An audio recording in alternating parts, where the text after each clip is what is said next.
Meus caros amigos e amigas que nos acompanham pela TV Canção Nova das suas casas e de modo especial vocês que estão aqui.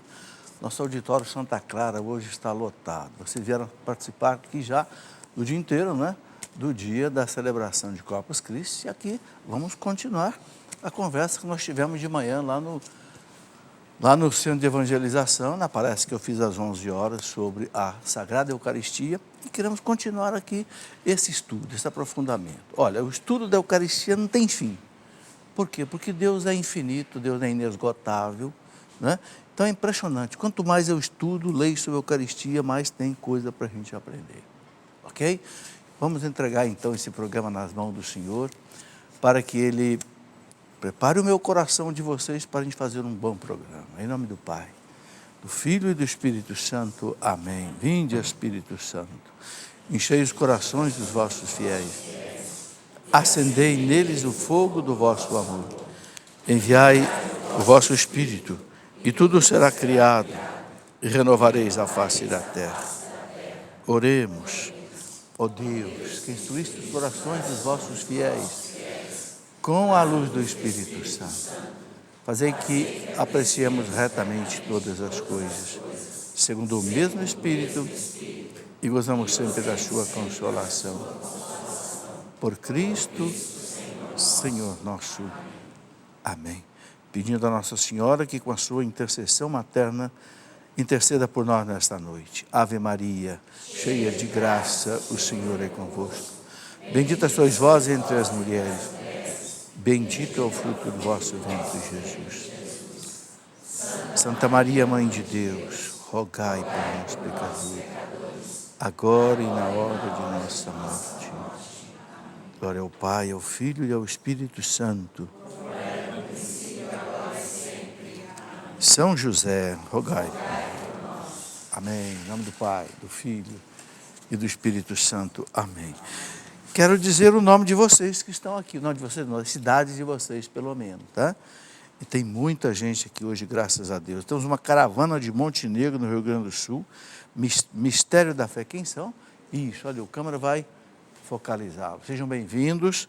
Paróquia São Pedro, Praia do Sul, Vitória do Espírito Santo. Se eu falar alguma coisa errada, vocês desculpem, né, gente? Porque está um manuscrito aqui, de repente alguma coisa não fica bem escrita. Paróquia São Domingos de Osasco. Temos amigos de Juiz de Fora, Minas Gerais, Cabo Frio, Rio de Janeiro, Uberlândia, Minas Gerais, Cachoeira Paulista, São Paulo, Itaperuna, Rio de Janeiro, Jundiaí, São Paulo, Santos, São Paulo, Carmo do Cajuru, Minas Gerais, é a paróquia Nossa Senhora do Líbano, Nossa Senhora do Carmo, certo? Beleza.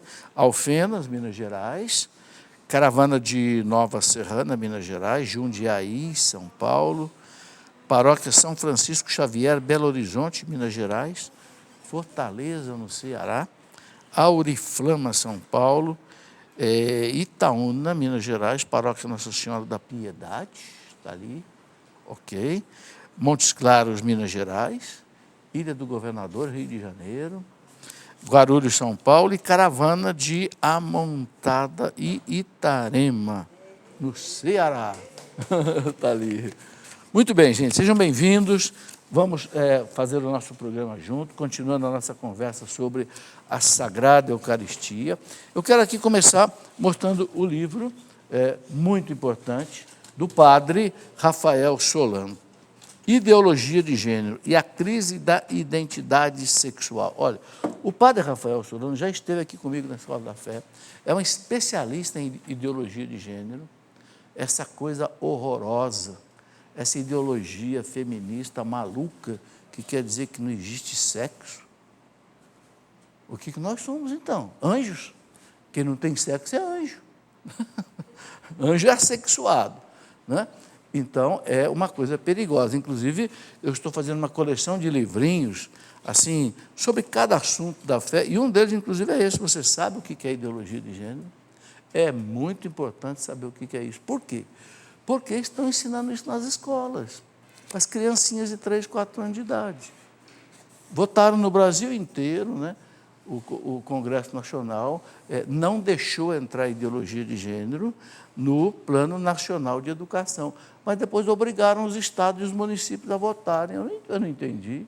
Se a lei maior, que é nacional, proibiu, como é que depois aceita que entrar no estado e município? Agora todos os municípios estão votando. Graças a Deus, mais de 90 municípios em que a lei já foi votada não passou.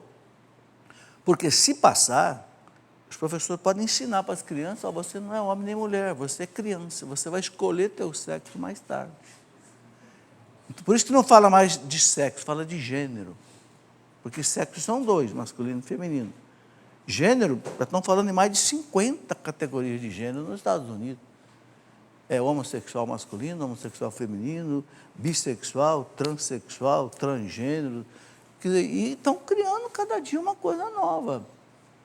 Ora, gente, eu quero embasar o livro do padre Solano numa coisa muito simples. A ciência, a natureza, diz que só tem dois sexos. Quando você examina os cromossomos de todas as células de qualquer pessoa, tem um cromossomo lá que identifica o sexo da pessoa. Ou é XX ou é XY. Se é XX é mulher, se é XY é homem. Não tem XZ, XT, XH, XL, não tem. Quer dizer, então é uma ideologia anticientífica, não é antirreligiosa apenas, é anticientífica. Ou seja, é um absurdo. É como se eu dissesse para você: 2 mais 2 igual a 5. Eu preciso passar por cima da matemática e inventar uma coisa nova. Entendeu? Então, é preciso, por isso que o padre Solano escreveu esse livro, publicado pela editora Canção Nova, Ideologia de Gênero. E eu já tinha feito esse também pequenininho, sobre ideologia de gênero. Ok. Outra coisa que eu queria dizer: quem quiser assistir algum programa da Escola da Fé anterior, que você tenha perdido, você pode ver pelo facebook.com/Escola da Fé. Os programas anteriores, tá? Ou pelo youtube.com/TV Canção Nova. Então, programas anteriores, tanto esse programa aqui, quanto o programa, por exemplo, Pergunte e Responderemos, que eu faço quarta-feira à tarde, também você pode ver, tá certo? Bom, quem quiser mandar sua pergunta aqui para o programa, dos assuntos que nós estamos tratando, hoje vamos falar da Eucaristia, mas nós estamos numa sequência de estudos sobre a moral católica. A gente deve ir até o final do ano. Pode mandar a sua pergunta por 2 ou 3 caminhos. Telefone 12 31 86 2600, ou então pelo e-mail escoladafé@cançãonova.com, ou então pelo facebook.com/Escola da Fé. Ainda tem o Twitter, @Escola da Fé. Então, não falta aí canais de comunicação para você se comunicar com a gente, tá bem? Bom, vamos conversar um pouco sobre a Eucaristia. Eu quero só rapidamente mostrar alguns livros sobre a Eucaristia, porque, como eu disse, é inesgotável o assunto. Inesgotável. Um livrinho bem prático que eu escrevi: Como preparar-se para comungar bem. Né? Como você preparar? Né? É preciso, Santa Teresa dizia, é no amor com que a esposa prepara os aposentos para o esposo que ela mostra a ele o seu amor. Então, preparar também o aposento aqui para receber Jesus. Né? Então, é um livro para preparar, né? Fazer uma boa confissão, se for necessário, aqui sobre a confissão. Dr. Scott Hahn, aquele que escreveu Todos os Caminhos Levam a Roma, aquele pastor protestante que se converteu ao catolicismo, teve aqui na Canção Nova ano passado, é um dos maiores pregadores católicos dos Estados Unidos hoje. Escreveu essa beleza de livro, O Banquete do Cordeiro. É a missa pela qual ele se converteu. Ele era o pastor, sentava o malho na igreja, um dia chama assistir uma missa. Ele ficou abobado. Por quê? Porque ele era doutor em Bíblia pela Universidade da Pensilvânia. Eu estive na casa dele 2 vezes nos Estados Unidos. E ele assistiu a missa, ele viu na missa o Apocalipse.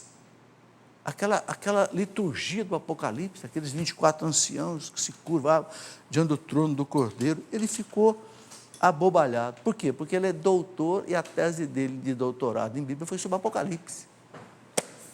Ele diz nesse livro que a missa é o céu aqui na terra. Quem não entende o Apocalipse não entende a missa, quem não entende a Bíblia, a missa não entende o Apocalipse. Um livro maravilhoso. Né? Bom, eu escrevi um livro, O Segredo da Sagrada Eucaristia. Tem meu nome aqui, mas, na verdade, o conteúdo não é meu. eu peguei 5 livros escritos por um santo devotíssimo da Eucaristia, São Pedro Julião Eymar, que tem um livro belíssimo chamado Flores da Eucaristia. Leia esse livro, é um resumo. Eu peguei os 5 livros dele, fiz uma síntese e escrevi esse livro aqui. Então, eu acho que é uma monografia, é riquíssimo. Eu posso recomendar porque não é meu, é o que São Pedro Julião Eymar ensina.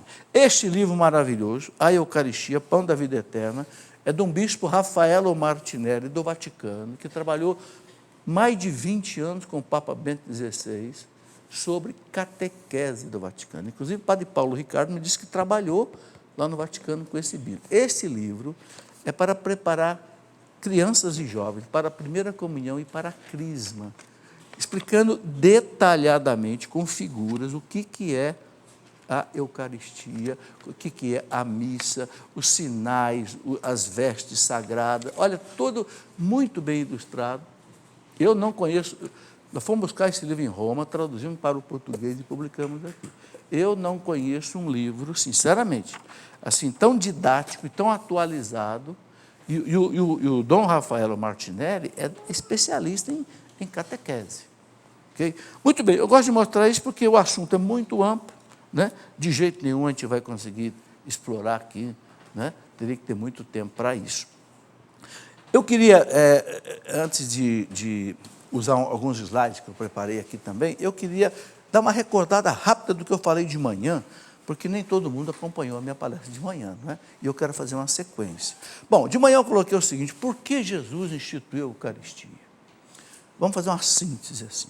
Bom, Jesus instituiu por amor. Na noite que ele foi traído, na quinta-feira, foi a noite que ele mais nos amou. Coisa impressionante, né? O lava-pés começa São João dizendo: tendo amado os seus que estavam no mundo, amou-os até o fim. O que é isso até o fim?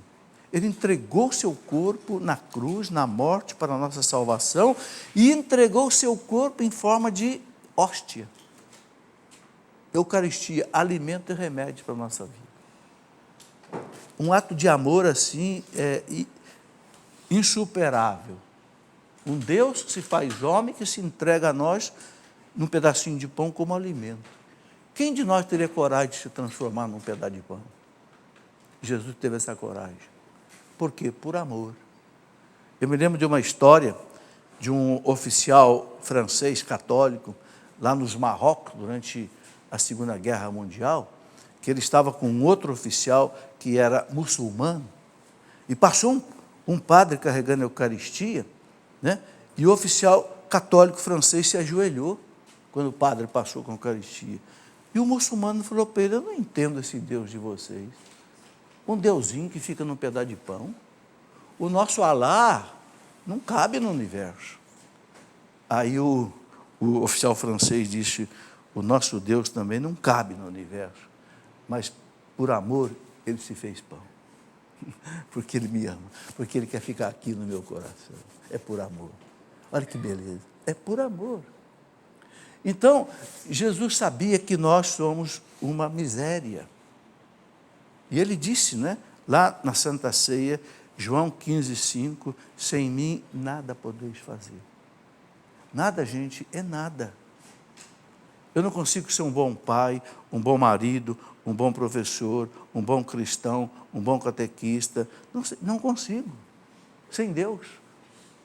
Porque o pecado original estragou a natureza humana. Nos fez assim, egoístas, não é verdade? Assim, cheio de amor próprio, cheio de apego ao dinheiro, apego às pessoas, né? O Papa João Paulo II diz que o pecado original tirou os nossos olhos de Deus e voltou os olhos para as criaturas.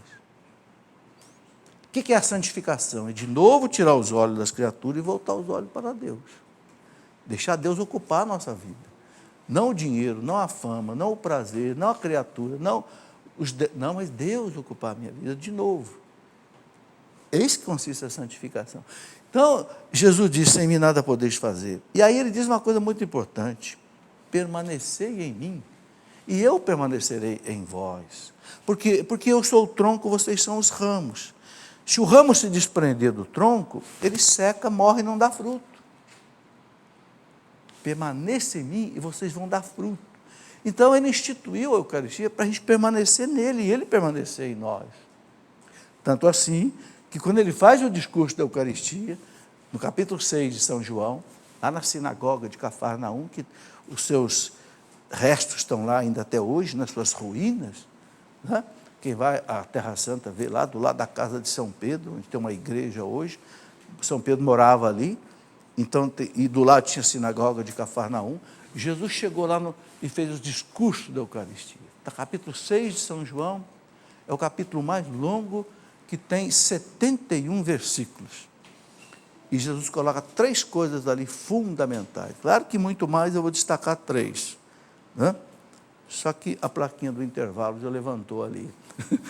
Então, eu vou para a televisão, é tudo marcadinho. Então, vou fazer um intervalo, você vai ver que é muito rápido, não vai dar mais do que 3 minutos, e a gente já volta aqui. Espera aí.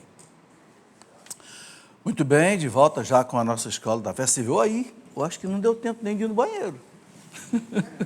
Não é? Se for o 2, então aí esquece, né? Se for o 1, é capaz de dar tempo, mas se for o 2, você vai perder um pedaço. Por quê? Porque a Canção Nova não tem propaganda, não tem comerciais. Que beleza. Você conhece alguma outra televisão que não tem propaganda? É por isso que a Canção Nova pede para você ajudar. É uma beleza isso, gente. É o católico mantendo a sua TV católica, né, funcionando. Que maravilha. Olha, inclusive eu quero mostrar aqui a revista da Canção Nova, você recebe aí todo mês, né, quem é sócio contribuinte, tem um boleto aqui. No boleto você coloca aí a sua contribuição, está aqui. Né? Agora é o seguinte, a Canção Nova pede que nunca seja menos que R$10. Por quê? Porque menos que R$10, a revista tem 3 custos para chegar até você. O custo de impressão, o custo de correio e a taxa do banco. O banco cobra para receber seu dinheiro e passar para a Canção Nova. Então, se você der menos que R$10, não paga. Então, a Canção Nova fica com prejuízo. Então, é o seguinte, mais que R$10, ajude. Porque, e você recebe uma revista de qualidade. Ó, artigo do Padre Jonas todo mês, artigo do Eto todo mês, artigo da Luzia todo mês, artigo meu, toda a revista, sabe? E outros. E tem a revistinha também das crianças, tá?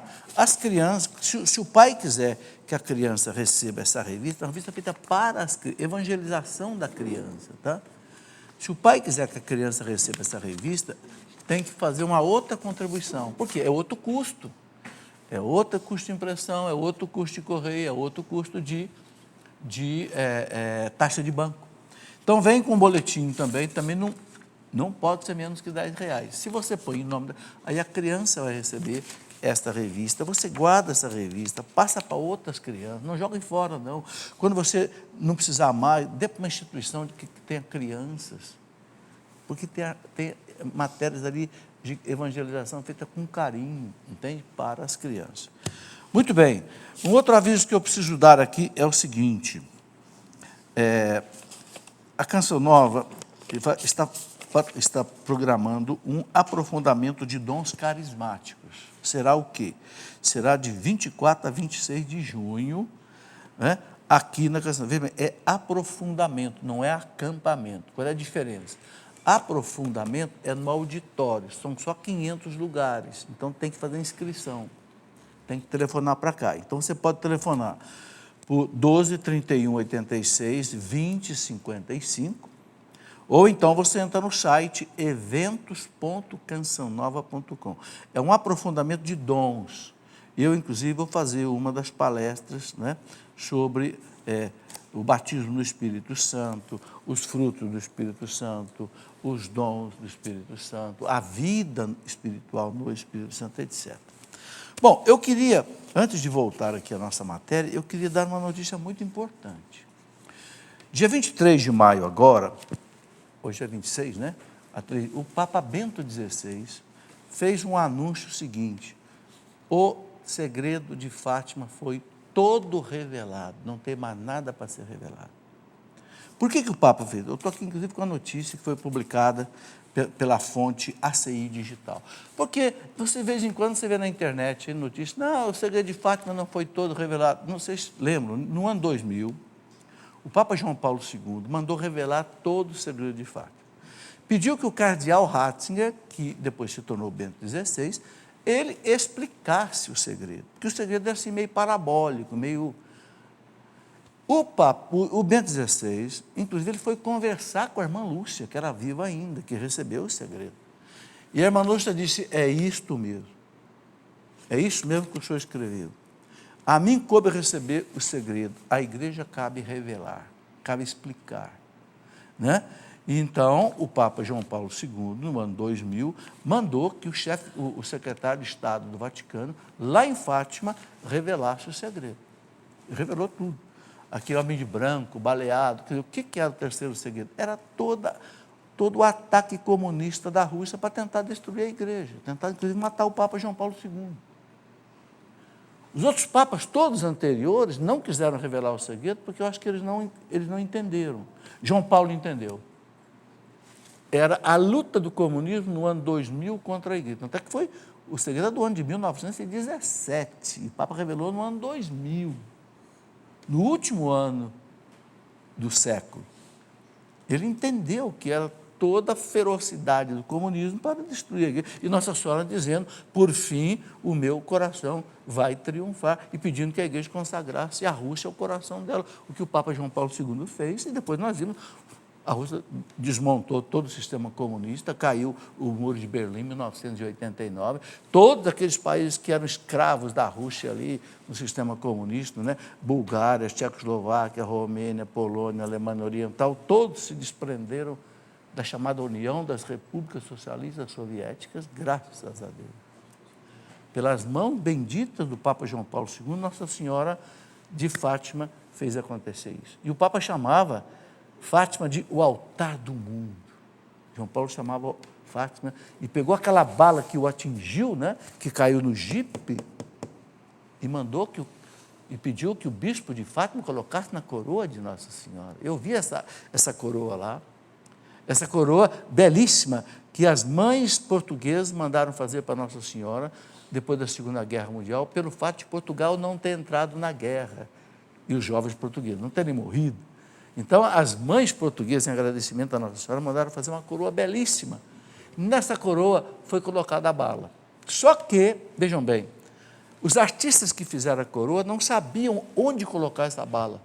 Imagina, uma coroa belíssima de você colocar uma bala ali, ia ficar um negócio meio... Gente, depois eles notaram que bem no meio da coroa, bem na frente, assim, tinha um furinho.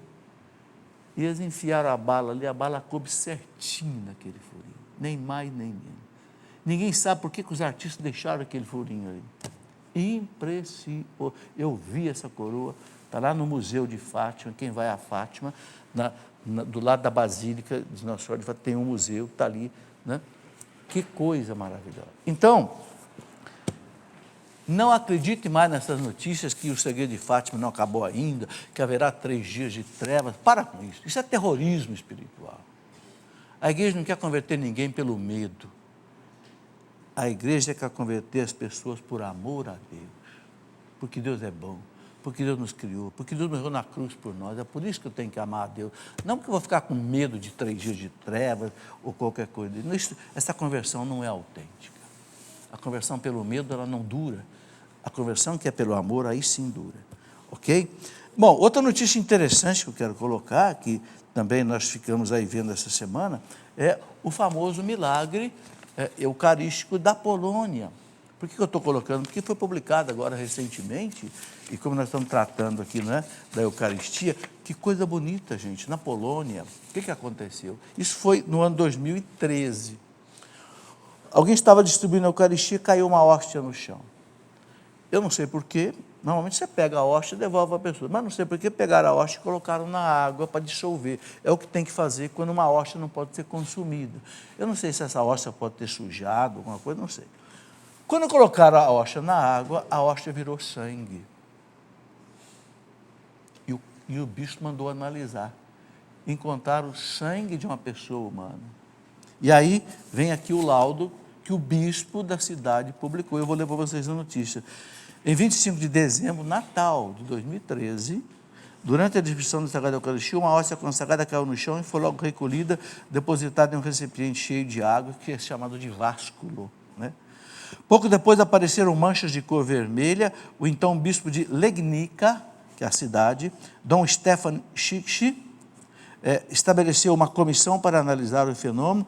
Em fevereiro de 2014, um pequeno fragmento vermelho da hóstia foi separado, depositado em um corporal. A comissão ordenou a extração da amostragem a ser submetidas a análises rigorosas por institutos reconhecidamente sérios. O anúncio final do Departamento de Medicina Forense, que é o departamento que analisou, declara o seguinte: na imagem histopatológica, verificou-se que os fragmentos de tecidos contêm partes fragmentadas de músculo estriado transversal, músculo do coração.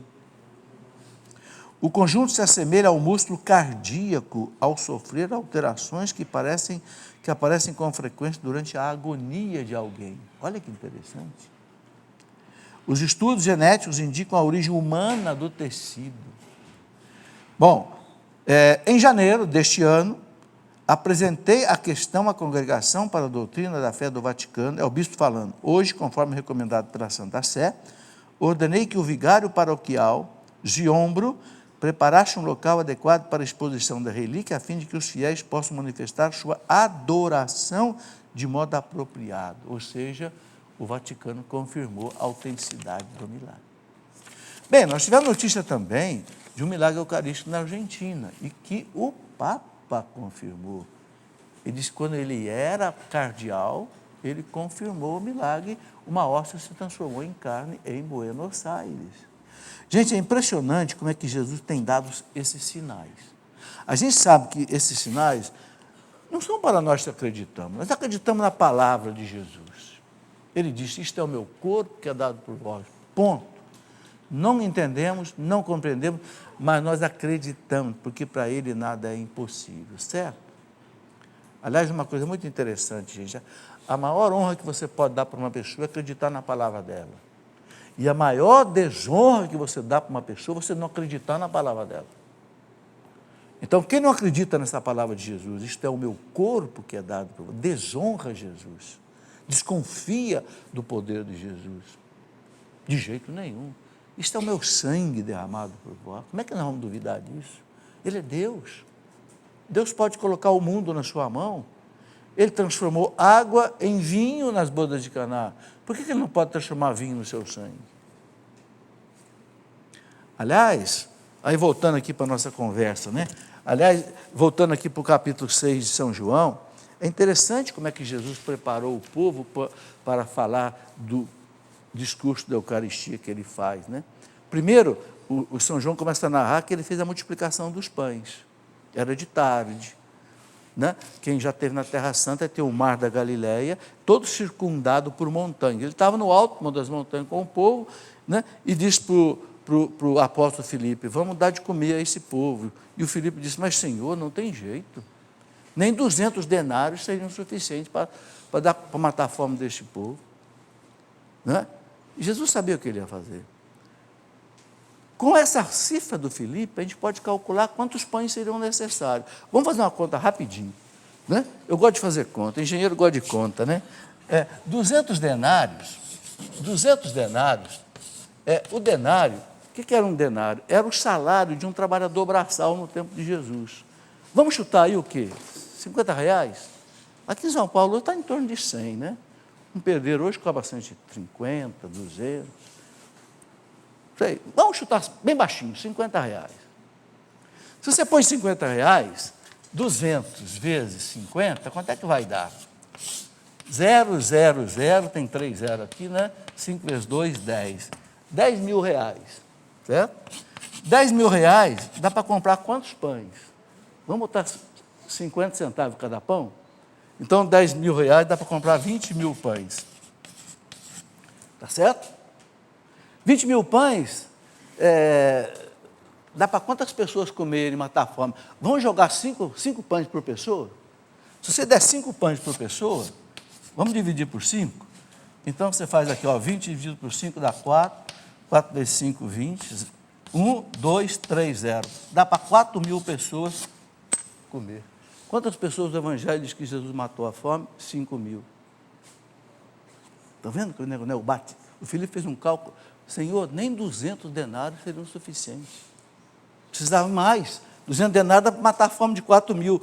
Jesus disse que matou a fome de 5.000. Vocês estão vendo? Não tem chute, não. E aí ele fez um milagre da multiplicação dos pães, que, aliás, o catecismo da igreja, quando fala do milagre da multiplicação dos pães, né, eu gosto de destacar isso daqui. O catecismo diz assim, que o milagre da multiplicação dos pães, 1355. O catecismo diz assim, olha, isso aqui é muito importante. 1355. O catecismo diz assim,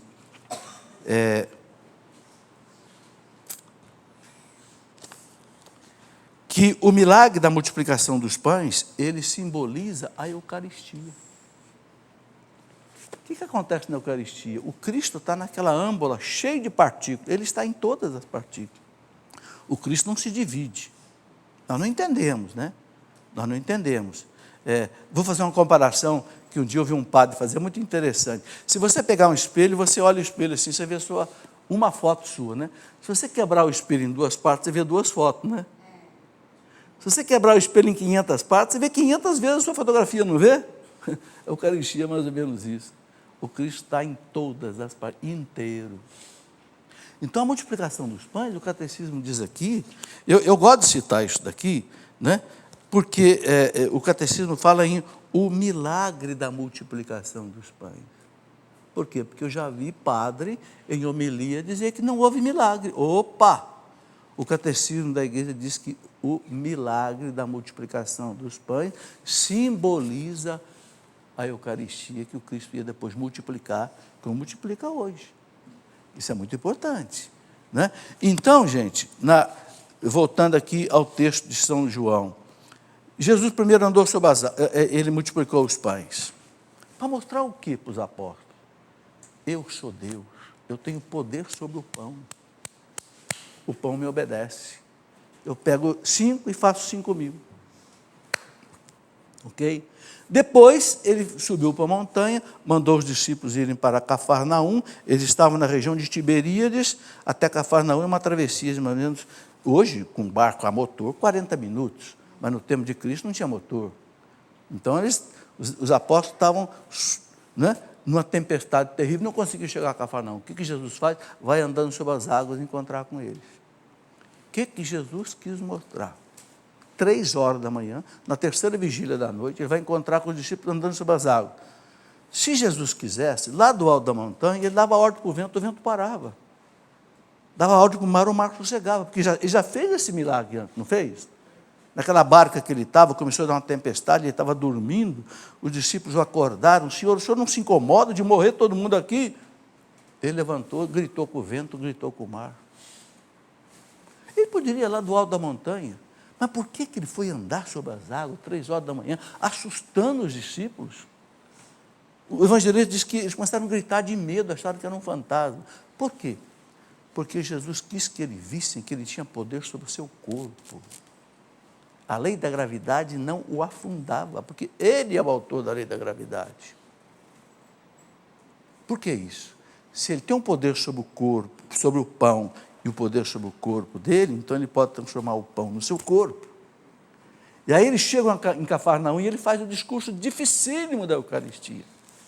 Quando ele começa a dizer, quem come a minha carne e bebe meu sangue, permanece em mim e eu nele, o povo começou a ir embora, não é? O povo começou a ir embora, esse homem está louco. E Jesus estava falando de modo espiritual, mas eles não entenderam. E é interessante que Jesus não voltou atrás. E perguntou para os 12, vocês também não querem ir embora?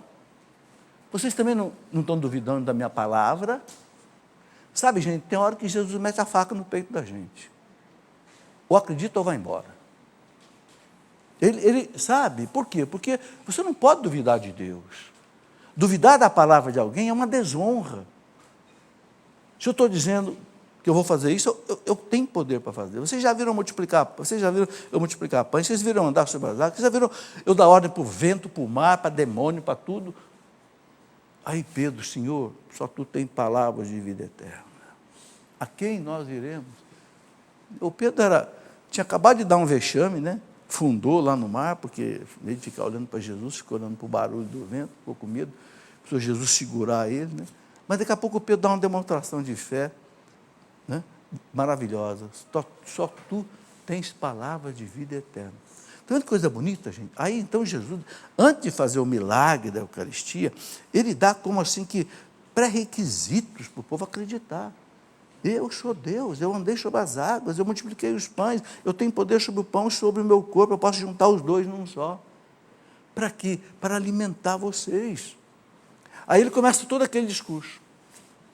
Quem come a minha carne e bebe meu sangue permanece em mim e eu nele. João 6,56. Ele não tinha dito lá atrás, permanecer em mim e eu permanecerei em vós, porque sem mim nada podeis fazer. Se o ramo separado do tronco morre e não dá fruto, então está aí, agora eu achei o caminho para você permanecer em mim, a Eucaristia.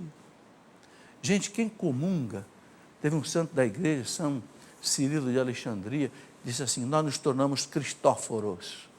Cristóforo é uma palavra grega que quer dizer assim, portadores de Cristo. Cristoforo, fora é lugar, Cristo, entende? Então, o Cristo permanece em nós, nós permanecemos nele. Segunda coisa que Jesus fala, quem come a minha carne e bebe meu sangue, eu o ressuscitarei no último dia. Então a igreja diz que a Eucaristia é penhor de vida eterna. Penhor quer dizer garantia. Quando você vai tirar um dinheiro no banco, o banco pede um penhor, pede uma garantia. Você tem que hipotecar sua casa ou joias, não é assim? Porque se você não pagar a conta, o banco não vai ficar na mão. Então a igreja diz que a Eucaristia é penhor de vida eterna, é garantia de vida eterna. Deus vai te ressuscitar por causa da Eucaristia. Se você, claro, viver como cristão. E terceiro, Jesus diz uma coisa muito bonita, né? Quem come a minha carne e bebe meu sangue, viverá por mim.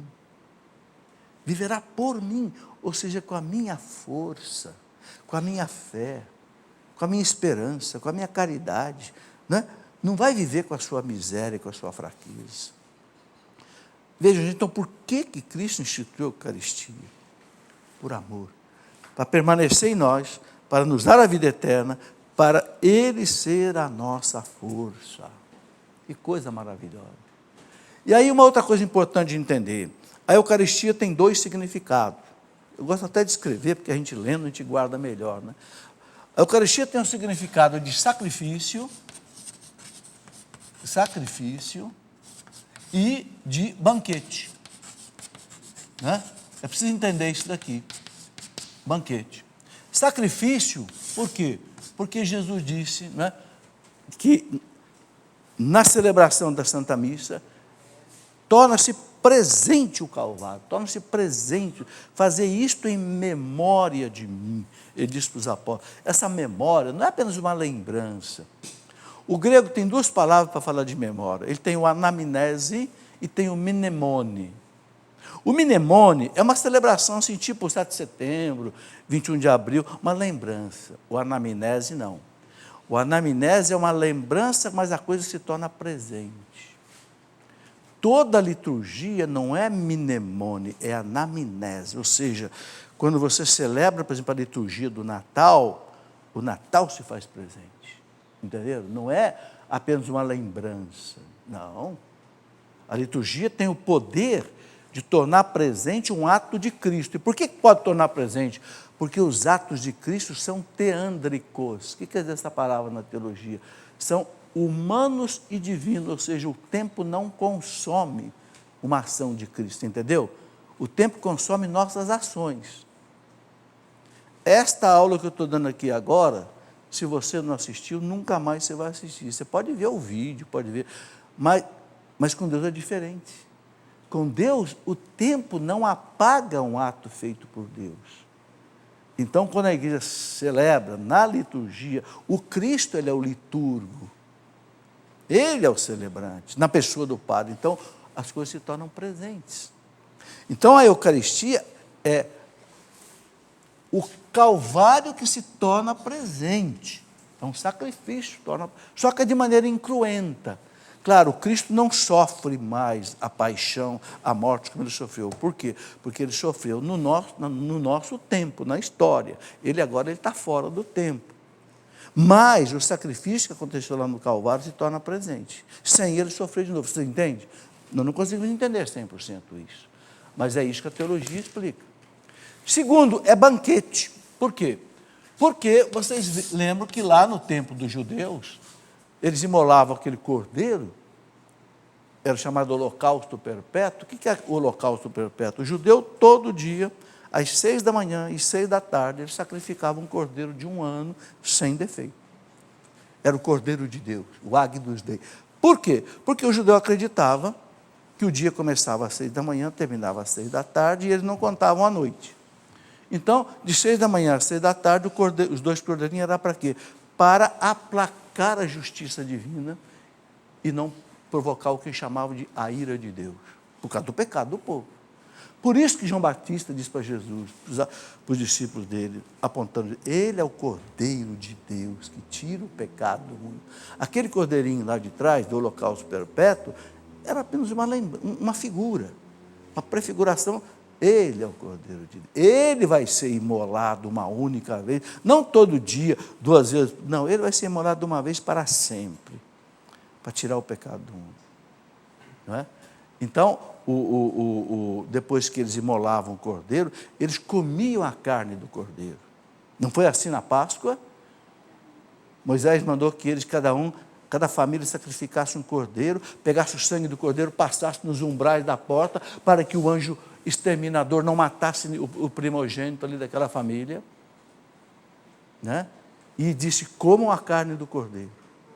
Já vestidos, com sandálias, com cinto, porque, nós vamos dar no pé aqui, é a Páscoa, é a passagem para a liberdade. Então, esse comer a carne do cordeiro, o que significava para o judeu? Tinha uma palavra, inclusive, técnica, que se chama manducação. Não é um comer por comer, só para matar a fome, é um comer em que sentido? No sentido de assumir a missão daquele cordeiro. Copiar a vida dele, repetir a vida dele.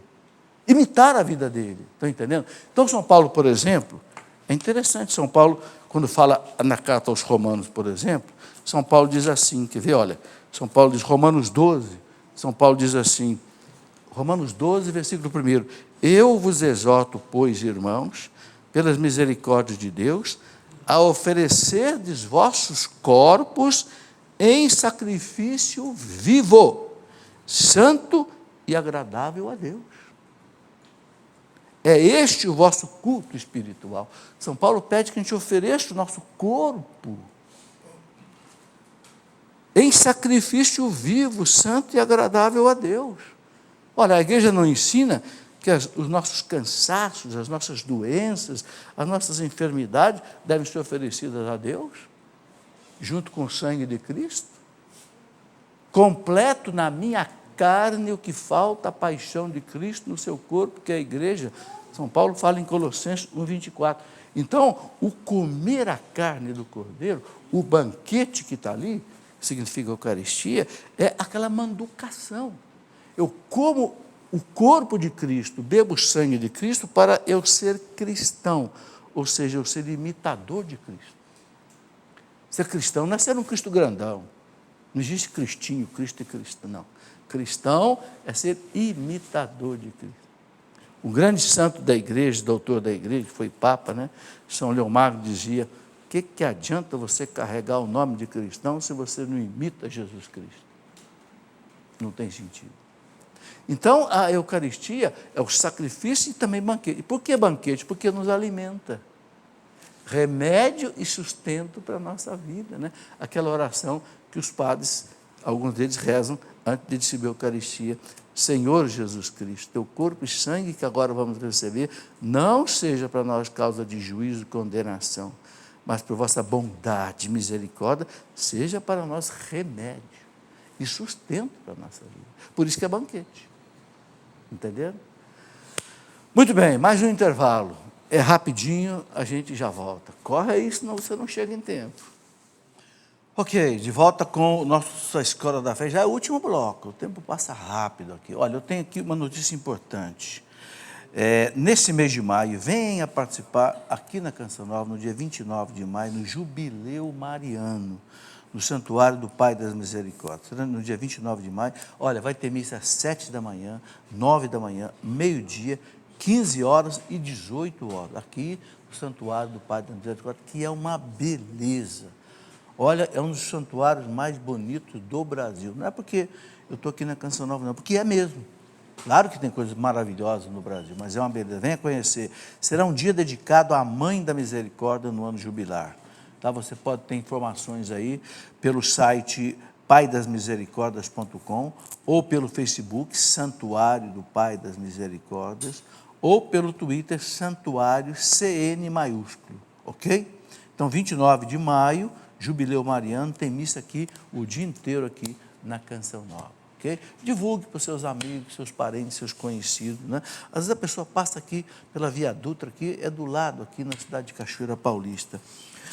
Muito bem, gente, nós estamos no mês de maio, então a produção colocou aqui uma série de livros sobre Nossa Senhora, que a Canção Nova tem para ver, coisa maravilhosa. Por exemplo, O Segredo de Maria, São Luís de Montfort, o mesmo São Luís de Montfort que escreveu a beleza do Tratado da Verdadeira Devoção à Virgem Santíssima, que é o livro que o Papa João Paulo II disse que mudou a devoção dele à Virgem Maria. Esse livro mexeu tanto com o Papa João Paulo II que ele consagrou o pontificado dele no brasão, Totus Tuus Maria. Né? Ele disse que quando ele era jovem, que ele trabalhava numa fábrica de soda na Polônia, esse livrinho ia na mochila dele. E nos intervalos, nos recreios, ele lia o Tratado de São Luís de Montfort. E aqui tem aquela consagração famosa de São Luís de Montfort, uma preparação de 30 dias. Eu fiz isso há uns 20 anos atrás. Gente, olha, eu vou dizer para vocês, a minha vida espiritual mudou. Ele fala que muda e muda mesmo. Quando ele fala que Maria é um segredo que muita gente não conhece, esse livro aqui é uma parte desse, assim, um pouco resumida, né, de São Luís. Bem, A Mulher do Apocalipse foi um livro que eu escrevi, colocando tudo que a igreja ensina sobre Nossa Senhora, os dogmas, as devoções, as maravilhas. Né? Nós vamos ter um acampamento aqui esse final de semana, não é? Sábado, sobre a Virgem Maria. Eu vou fazer 2 palestras de manhã em cima desse livro aqui, né? Colocando os dogmas e colocando como Nossa Senhora defende a igreja como mãe, defende a gente como mãe, né? Coisas maravilhosas, né? Que eu acho que muita gente não sabe. Papa João Paulo II escreveu um livro belíssimo, A Virgem, não é que ele escreveu, o Papa fez 58 catequeses sobre a Virgem Maria, que estão todas nesse livro. Ele pega desde o nascimento da Virgem Maria até a sua assunção ao céu. É uma mariologia profunda. O que é a mariologia? É a parte da teologia que estuda Maria. Imitação de Maria. Esse é um livro que muita gente não conhece. Muita gente conhece a imitação de Cristo, né? Famoso, lá do século XV, daquele monge Tomás de Kempis, um dos livros mais famosos que existe na igreja, é a imitação de Cristo. Esse é parecido, é um monge também, ele se chamava Cônego Sebastião Seiler, da abadia, né, de Marchal, na Baviera, na Alemanha. Ele escreveu a imitação de Maria. É tipo a imitação de Cristo, só que olhando para Maria, as virtudes de Maria, a santidade de Maria como exemplo. Bom, para entender o ofício da Imaculada, quanta gente reza o ofício da Imaculada, né? Graças a Deus, eu rezo todo dia. Mas isso aqui explica os termos do ofício. O que é o ofício? O ofício é um monge, Bernardino de Bustes, lá do século XV, que pegou a Bíblia e tirou uma série de louvações usando a Bíblia a Nossa Senhora. Só que tem muitas coisas que as pessoas não entendem. Ele chama a Nossa Senhora de velo de Gedeão, horto de deleites, palmo de paciência, terra sacerdotal, favo de Sansão, florescente vale. O que é isso? São termos da Bíblia que ele aplica a Nossa Senhora. Então, esse livrinho explica o que é isso. Bom, por fim, outro livro que eu escrevi, O Segredo da Virgem Maria e as suas 7 dores. Ninguém sofreu como Nossa Senhora, ninguém. Qual é a mãe que já viu seu filho ser crucificado? O seu filho sendo Deus, e ela de pé ali aos pés da cruz. Então, ela pode nos consolar, porque ela é a mãe da misericórdia. Esse livro aqui é para a gente buscar socorro no colo de Nossa Senhora. Bem, eu quero continuar a nossa conversa, eu quero mostrar aqui uma coisa bonita sobre a Eucaristia. Houve um cardeal americano muito famoso, chamado Fulton Sheen. Fulton Sheen famoso, escreveu muitos livros. Uma história do Fulton Sheen que eu queria ler aqui para vocês. Que bonito. Alguns meses antes da sua morte, o cardeal Fulton Sheen foi entrevistado pela Rede Nacional de Televisão Americana e o repórter perguntou para ele: Bispo Sheen, milhares de pessoas em todo o mundo inspiram-se em você. Em que você se inspirou? Foi por acaso em algum papa? O bispo Sheen respondeu que sua maior inspiração não foi um papa, um cardeal ou outro bispo, sequer um sacerdote ou uma freira. Foi uma menina chinesa de 11 anos de idade. Uma menina chinesa de 11 anos. Por quê? Guardem bem, uma menina chinesa de 11 anos de idade. Explicou que quando os comunistas apoderaram-se da China, né, o regime comunista dominou a China até hoje, né, prenderam um sacerdote em sua própria reitoria, próximo da igreja dele. O sacerdote observou, assustado de sua janela, como os comunistas invadiram a igreja e foram ao santuário, cheios de ódio, profanaram o sacrário, pegaram o cálice e, atirando ao chão, espalharam as hóstias consagradas. O padre, que foi preso, estava da janela onde ele estava, ele viu isto acontecer. Eram tempos de perseguição e o sacerdote sabia exatamente quantas hóstias havia no cálice, 32. Quando os comunistas retiraram-se, talvez não tivessem percebido ou não prestaram atenção, a uma menininha de 11 anos que, rezando na parte de trás da igreja, viu tudo o que aconteceu. À noite, a pequena regressou e, escapando da guarda posta na igreja, entrou no templo, ali fez uma hora santa de oração, um ato de amor para reparar o ato de ódio dos comunistas. Depois de sua hora santa, entrou no santuário, ajoelhou-se e, inclinando-se para a frente com a sua língua, recebeu Jesus na comunhão. Ela não pegava a hóstia, porque naquele tempo o leigo não podia pegar a hóstia. Então, com a linguinha, ela comungou uma hóstia. Naquele tempo não era permitido. A pequena continuou regressando a cada noite, fazendo sua hora santa e recebendo Jesus na língua. Ela foi todo dia ali, fazia uma hora e comungava uma hóstia que os soldados tinham jogado ali. Na 32ª noite, eram 32 hóstias, na 32ª noite, depois de haver consumido a última hóstia, acidentalmente fez um barulho que despertou a guarda. Este correu atrás dela, agarrou-a, golpeou-a até matá-la com a parte posterior da sua arma. Matou a menina. Este ato de martírio heróico foi presenciado pelo sacerdote, enquanto profundamente abatido, olhava da janela do seu quarto, convertido em cela. Estava preso, ele viu acontecer isso. Quando o bispo Fulton Sheen, que conta a história, escutou o relato desse fato, inspirou-se de tal maneira que prometeu a Deus que faria uma hora santa de oração diante de Jesus sacramentado todos os dias. A partir dali, o Fulton Sheen passou a fazer uma hora de adoração inspirado na menina. Olha que coisa, gente, pelo resto da sua vida. Se aquela pequena pôde dar testemunho com sua vida da real e bela presença do seu Salvador no Santíssimo Sacramento, então o bispo via-se obrigado ao mesmo. Seu único desejo desde então seria atrair o mundo ao coração ardente de Jesus no Santíssimo Sacramento. A pequena ensinou ao bispo o verdadeiro valor e zelo que se deve ter pela Eucaristia. Uma menina de 11 anos na China, onde a fé católica é proibida. Como a fé pode sobrepor-se a todo medo e como o verdadeiro amor a Jesus na Eucaristia deve transcender a própria vida. Que beleza.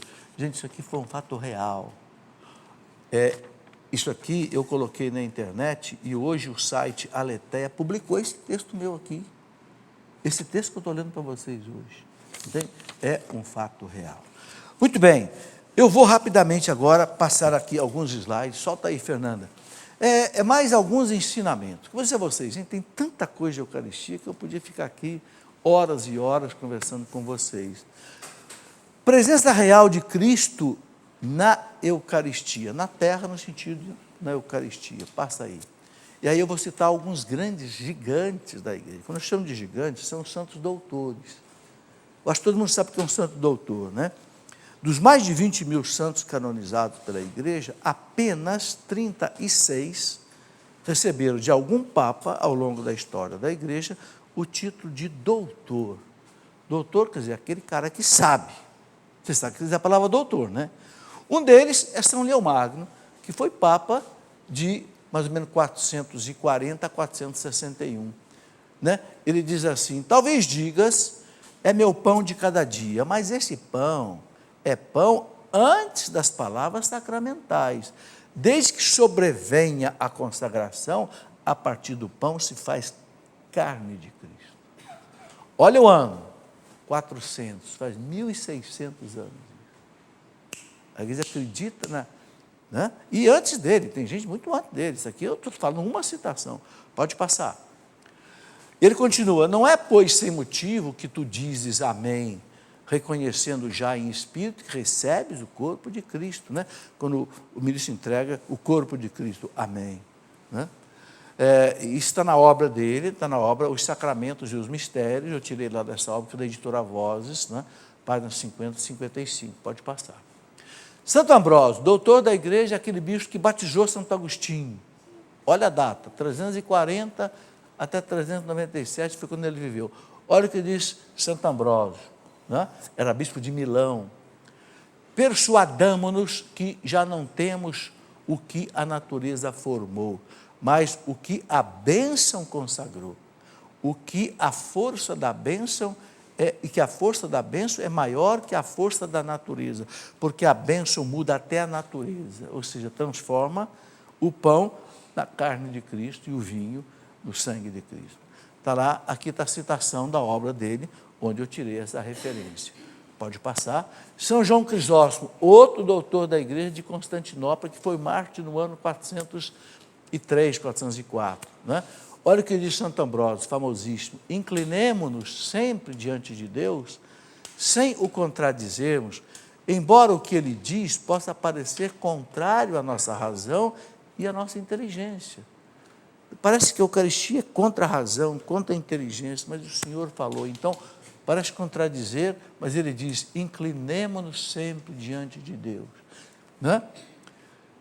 Sobre a nossa razão e a nossa inteligência prevaleça a sua palavra.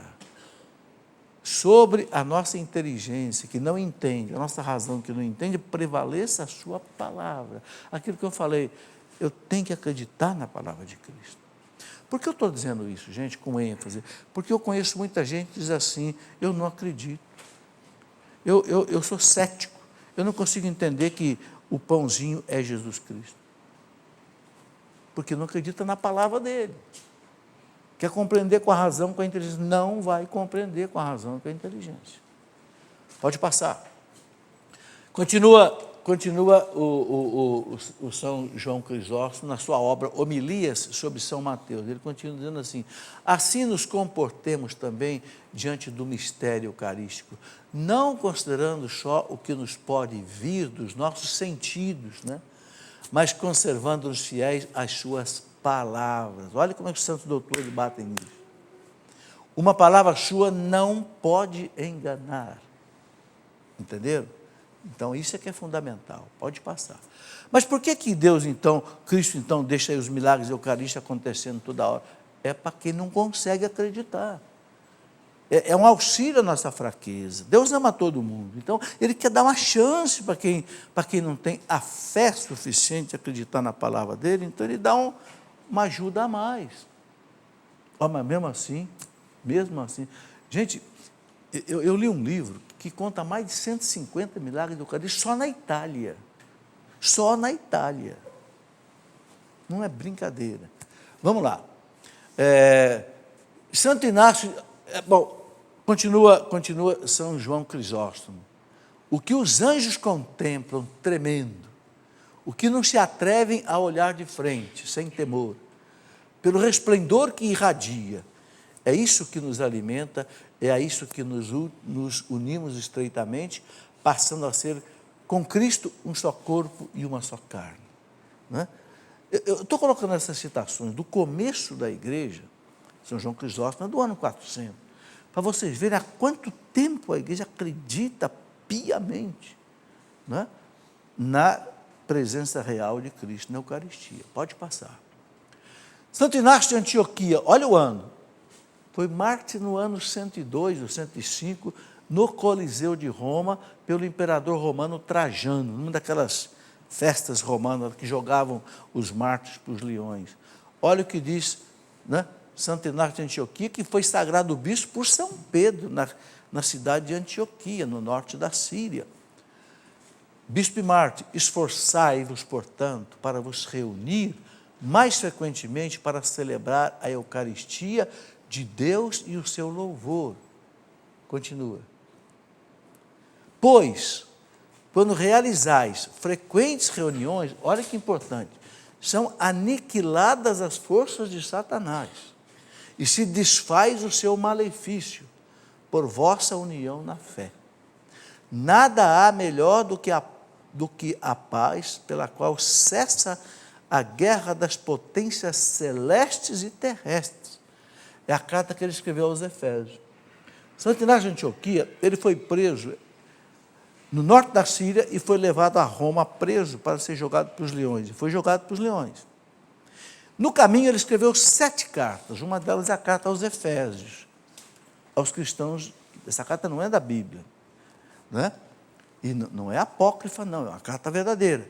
Então ele fala, reúnam sempre para celebrar a Eucaristia, porque quando se celebra a Eucaristia, Satanás se enfraquece. Gente, isso é muito sério, né? Ele diz, cessam as lutas das potências celestes e terrestres. Entendeu? Ora, a gente precisa assistir mais à Santa Missa. Precisa comungar mais e comungar bem. Não comungar sem se precisar fazer uma confissão, né? São Paulo lembra, né? Quem come e bebe o corpo do Senhor indignamente, ou seja, sem se examinar, pode comer e beber a própria condenação. Então é melhor não comungar do que comungar em pecado mortal, né? Pecado leve não tem problema. O ato penitencial, a água benta na entrada da igreja, já perdoa o pecado leve. Mas se eu cometi um pecado mortal, por exemplo, perdi a missa domingo por preguiça, podia ir, não fui por preguiça, preferi ficar vendo o jogo do Corinthians. Tem que confessar. O catecismo fala que perder a missa de domingo por preguiça é pecado mortal. Tem que confessar. Por isso que é importante conhecer o catecismo. Eu não sei o que é pecado mortal. O catecismo não explica. São os pecados contra os mandamentos, né? No campo do sexo, no campo da roubalheira, da corrupção, da falta de caridade, né? Então, pecado grave é aquele pecado que a cabeça da gente fica atormentada. Procura um padre e confesse. Eu falava hoje de manhã no Rincão, lá no centro de evangelização. Eu era diretor do campus da USP aqui na minha cidade, e tinha um funcionário que dizia, Celso, tudo bem? Ele dizia, professor, fala a verdade, tirando as dívidas e os pecados. Ele era um rapaz de Deus. Eu falei, Celso, o pecado é fácil, rapaz. Você vai no padre, é de graça. Porque o Cristo já pagou a conta. Agora o banco, meu amigo, a dívida, você vai ter que pagar lá no banco. O banco não tem absolvição, não. Porque não teve um Cristo que pagou a conta bancária. Teve um Cristo que pagou os nossos pecados. Então, o pecado é fácil. Agora o banco, você vai ter que chorar lá o juro e a correção monetária, né? Tá aí. Pode passar. Continua, o mesmo Santo Inácio de Antioquia na carta aos Magnésios, é outra carta dele. Aqueles que viviam segundo a ordem antiga das coisas, voltaram-se para a nova esperança, não mais observando o sábado, mas sim o dia do Senhor, o domingo, no qual a nossa vida foi abençoada por ele e por sua morte. Esse texto aqui é interessante, mostra que já no primeiro século, ele já morreu no ano 102, ou seja, ele nasceu aqui no ano 40, 30, ele já fala que não era mais o sábado, mas agora é o dia do Senhor, o Dominus, que deu o domingo. Estão vendo por que a igreja mudou do sábado do judeu para o domingo? porque o Cristo ressuscitou no domingo. E a prova está aqui, primeiro século. Por isso a Eucaristia é celebrada no domingo. Pode passar? Eu gosto muito desse texto. Esse texto é do Papa João Paulo II. Ele chama Maria de a Mulher Eucarística. O Papa escreveu uma encíclica chamada Ecclesia de Eucaristia, que quer dizer, traduzindo para o português, a igreja vive da Eucaristia. A igreja acontece na Eucaristia. Então, João Paulo II tem um capítulo lá que ele chama Maria de a Mulher Eucarística. E aí ele diz assim, abre aspas, com a solicitude materna manifestada nas bodas de Caná, Maria parece dizer-nos, não hesites, confiai na palavra do meu filho. Ou seja, quando ele diz, isto é o meu corpo, o meu sangue, não hesite, confia. O Papa disse que, aí ele fala, se ele pôde mudar a água em vinho, também é capaz de fazer do pão e do vinho o seu corpo e o seu sangue, entregando aos crentes nesse mistério o memorial vivo da sua Páscoa e tornando-se assim pão da vida. É uma palavra do Papa João Paulo II. Ele chama Maria de mulher eucarística. Por quê? Porque Maria foi o primeiro sacrário de Jesus, não foi? Não foi o primeiro sacrário? A mulher eucarística. A primeira que recebeu a comunhão, vamos dizer assim, a Eucaristia, foi ela. Pode passar.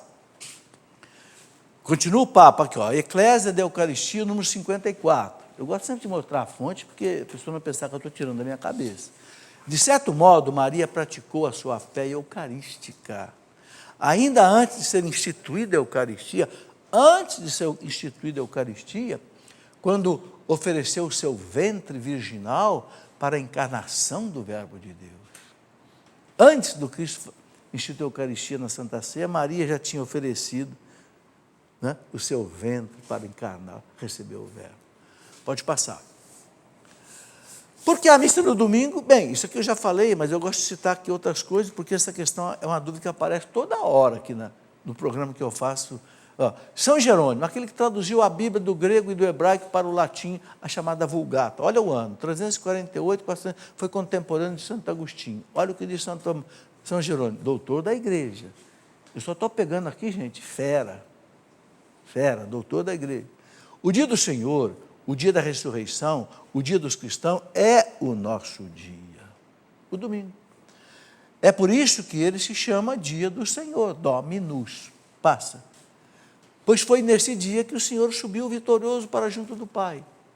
Se os pagãos o denominam dia do sol, também nós o confessamos de bom grado, pois hoje levantou-se a luz do mundo.